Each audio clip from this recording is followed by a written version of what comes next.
Bonjour à tous, les développeurs analystes pour Benjaminster.be. Voici la mise à jour en vidéo de mon avis concernant le SCP 500. Alors, avis qui se fera pour le 6 juillet, donc au lendemain du référendum grec. Il est important de connaître la situation de l'indice avant de voir les conséquences et donc essayer d'établir différents scénarios après ce référendum grec, voir s'il y aura un impact ou pas sur l'évolution du SCP 500 américain.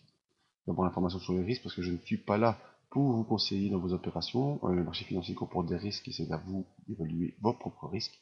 Ce que je vous conseille, c'est d'utiliser des comptes et des mois pour établir vos stratégies et vérifier celles-ci.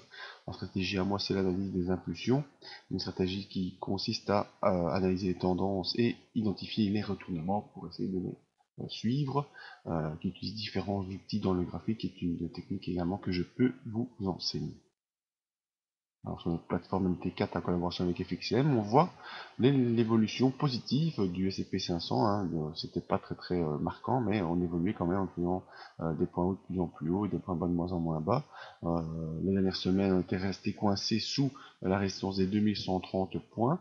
Et la semaine dernière, une semaine, on s'est retrouvé sous ce trend haussier, sous ce léger trend haussier, suite à l'annonce du référendum grec pour amener le peuple à choisir son sort et voir comment le reste va évoluer. Donc, semaine hautement volatile sur le S&P 500 au fur et à mesure des annonces. Malgré tout, on est revenu chercher à plusieurs reprises les 2082 points, qui est une zone de résistance très importante, mais également qui correspondait avec le bas du range haussier.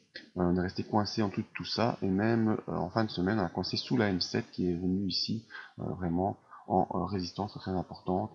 Donc, on coince vraiment sous cette zone. Alors, quels sont les scénarios à envisager? Eh bien, après le référendum grec, on aura plusieurs possibilités de scénarios. Soit on va ouvrir à la hausse et revenir dans le range haussier au-dessus des 2082. Et là, on pourra viser comme premier palier la M20 à 2094. Et si on franchit cette zone de résistance, eh bien, on pourra retourner gentiment vers les 2130 en premier objectif avant d'essayer de viser plus haut. Si malheureusement, suite au référendum, eh bien, on va ouvrir très bas, enfin, on va faire un gap baissier, on aura cette zone de résistance ici à 2041 qui pourra nous retenir, et si cette zone est enfoncée à la clôture, eh bien, on devra viser un retour sur des points beaucoup plus bas, vers les 1984 points. Donc voilà, c'est vraiment ici, on est tenu dans le range entre 2082 et 2041, donc toutes les possibilités de scénario sont ouvertes.